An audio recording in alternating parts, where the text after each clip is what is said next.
اور باقی اس رات میں ایک عمل جو ہم کہتے ہیں کہ ہر شب برات کی رات میں مسلمانوں کا قبرستان جانا بھی ضروری ہے۔ یہ عمل دیکھیے کہ اللہ کے پیارے پیغمبر صلی اللہ علیہ وسلم کی زندگی کے اندر ہمیں کیا ثبوت ملتا ہے۔ حضرت امی عائشہ صدیقہ رضی اللہ تعالیٰ فرماتی ہیں کہ ایک رات پیارے پیغمبر صلی اللہ علیہ وسلم میرے ساتھ جو ہے وہ آرام فرما ہوئے، بستر میں ہم سوئے، میں جب بیدار ہوئی تو دیکھا کہ اللہ کے محبوب صلی اللہ علیہ وسلم بستر پر موجود نہیں، تو آپ کو دیکھنے کے لیے باہر تشریف لے گئے۔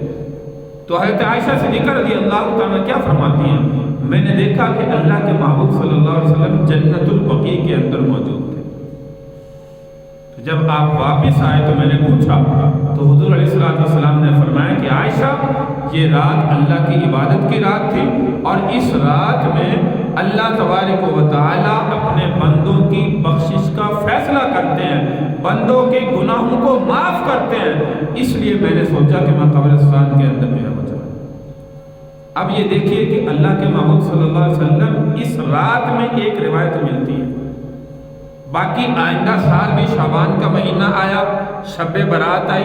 پیارے پیغمبر صلی اللہ علیہ وسلم کا عمل یہ ہمیں نہیں ملتا۔ زندگی میں جب بھی آیا یہ ایک دفعہ کا عمل ہے کہ حضور علیہ السلام اب اس کو سنت سمجھ کے ہم چلے جائیں، کوئی مسئلہ نہیں، لیکن ہر سال کہیں کہ ضروری ہے، نہیں جائیں گے تو غلط عمل ہے۔